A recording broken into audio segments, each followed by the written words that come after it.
News 18 digital ವೀಕ್ಷಕರಿಗೆ ಸ್ವಾಗತ. ನಾನು ನಿಮ್ಮ ಸಂತೋಷ್ ಕುನೂರ್, ಗದಗದ ಪ್ರತಿನಿಧಿ.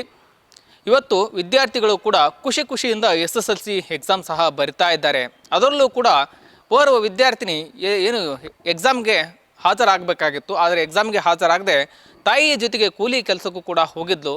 ಅದು ಕೂಡ ಶಿಕ್ಷಣ ಇಲಾಖೆಯ ಅಧಿಕಾರಿಗಳ ಗಮನಕ್ಕೆ ಬಂದ ತಕ್ಷಣವೇ ಆ ವಿದ್ಯಾರ್ಥಿನಿಯನ್ನು ಆ ಒಂದು ಜಮೀನಿನ ಕೂಲಿ ಕೆಲಸಕ್ಕೆ ಹೋಗಿರ್ತಾಳೆ. ಅಲ್ಲಿಂದ ಅವಳನ್ನು ಕರೆದುಕೊಂಡ್ಬಂದು ಎಕ್ಸಾಮ್ಗೆ ಕೂರಿಸಿರುವಂಥ ಮಾನವೀಯತೆಯ ಮೆರೆದಿರುವಂತಹ ಸ್ಟೋರಿಯನ್ನು ನಿಮ್ಮ ಮುಂದೆ ತರ್ತಾ ಇದ್ದೀನಿ.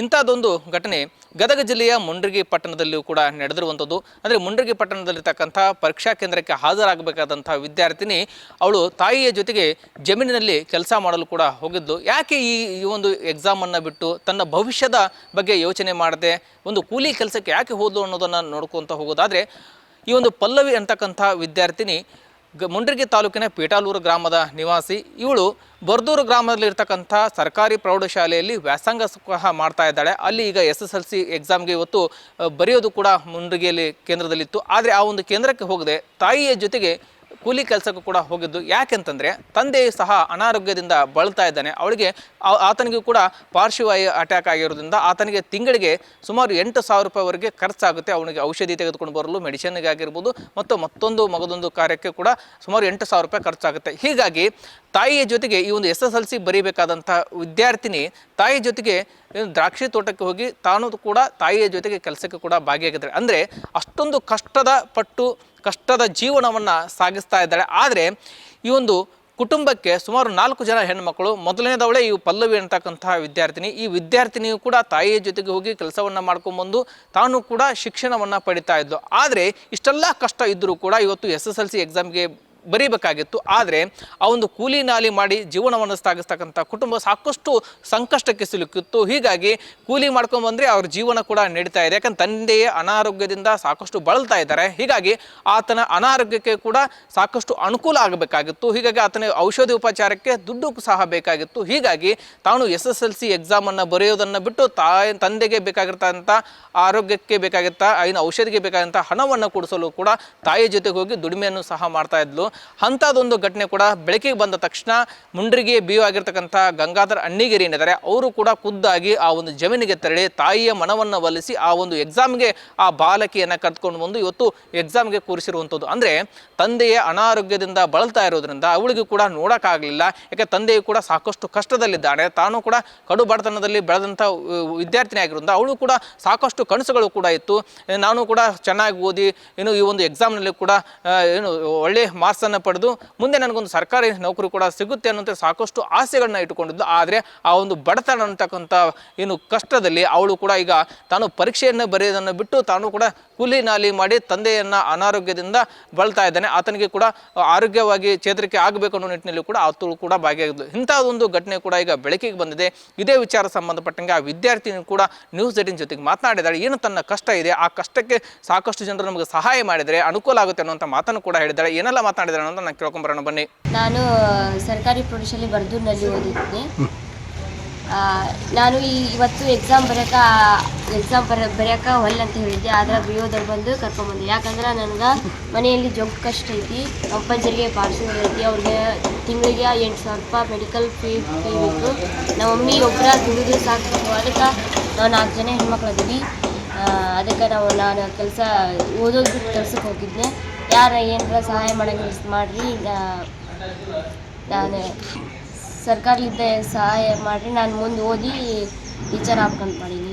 ಎಸ್ ವೀಕ್ಷಕರ ಕಡೆ ಎಲ್ಲ ಆ ಪಲ್ಲವಿ ಅಂತಕ್ಕಂಥ SSLC ಎಕ್ಸಾಮನ್ನು ಬರೀಬೇಕಾಗಿತ್ತು. ಇವತ್ತು ಕೂಡ ಸೈನ್ಸ್ ಎಕ್ಸಾಮ್ ಕೂಡ ಇತ್ತು. ಆ ಸೈನ್ಸ್ ಎಕ್ಸಾಮನ್ನು ಬಿಟ್ಟು ತಾನು ಕೂಡ ಕೂಲಿ ನಾಲಿ ಮಾಡಿ ಜೀವನವನ್ನು ಸಾಗಿಸಬೇಕು. ತಂದೆ ಅನಾರೋಗ್ಯದಿಂದ ಬಳಲ್ತಾ ಇದ್ದಾನೆ. ಆತನಿಗೆ ಚಿಕಿತ್ಸೆಯನ್ನು ಕೊಡಿಸಬೇಕು. ಆತನಿಗೆ ಔಷಧಿ ಉಪಚಾರಕ್ಕೂ ಕೂಡ ಹಣವನ್ನು ಸಂಗ್ರಹ ಮಾಡಬೇಕು ಅನ್ನೋ ಕನಸಿನಿಟ್ಟುಕೊಂಡು ಕೂಲಿಗೆ ಹೋಗಿದ್ದು. ಆದರೆ ಇವತ್ತು ಶಿಕ್ಷಣ ಇಲಾಖೆ ಅಧಿಕಾರಿಗಳ ಒಂದು ಅಲರ್ಟ್ ಆಗಿ ಆ ಒಂದು ಹೆಣ್ಣುಮಗಳು ಇವತ್ತು ಎಕ್ಸಾಮ್ಗೆ ಕೂಡ ಕರೆದುಕೊಂಡು ಅವಳು ಎಕ್ಸಾಮನ್ನು ಬರೆಸಿದ್ದಾರೆ. ಇದು ಕೂಡ ಒಂದು ಮಾನವೀಯತೆಯ ಕೆಲಸವನ್ನು ಶಿಕ್ಷಣ ಇಲಾಖೆ ಕೂಡ ಈಗ ಮಾಡಿದೆ.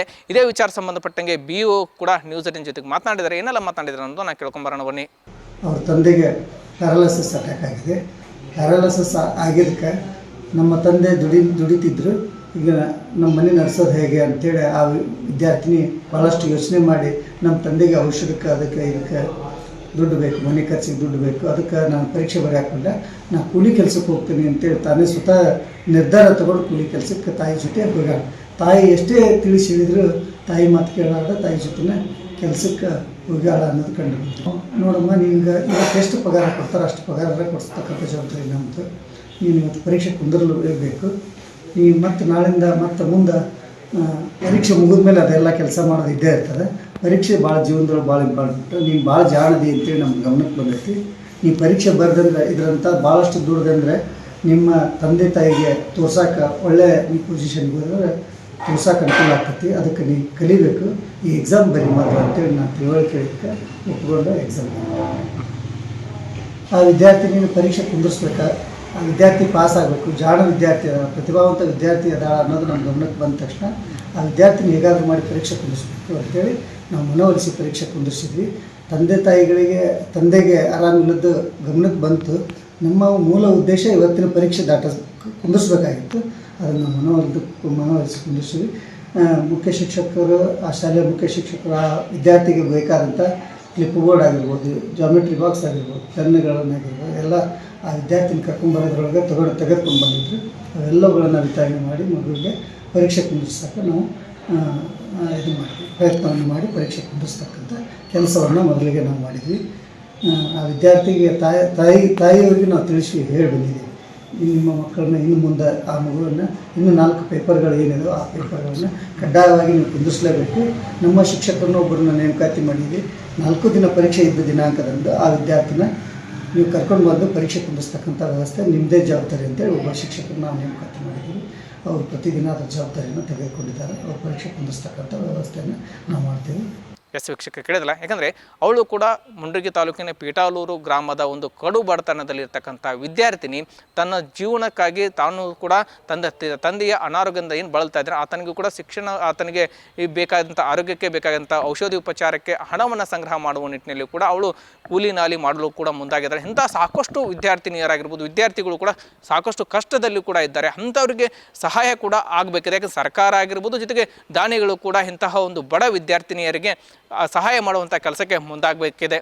ಎಸ್ ವೀಕ್ಷಕರೇ, ವಿಡಿಯೋ ನಿಮಗೆ ಲೈಕ್ ಮಾಡಿ, ಕಮೆಂಟ್ಸ್ ಮಾಡಿ, ಶೇರ್ ಮಾಡಿ. ನಿರ್ಭೀತ, ನಿಷ್ಪಕ್ಷಪಾತ, ವಿಶ್ವಾಸಾರ್ಹ ಸುದ್ದಿಗಳಿಗೆ ಮತ್ತೊಂದು ಹೆಸರಾಗಿರುವ ನ್ಯೂಸ್ 18 ಕನ್ನಡ ಈಗ ಆಪ್ನಲ್ಲೂ ಲಭ್ಯವಿದೆ.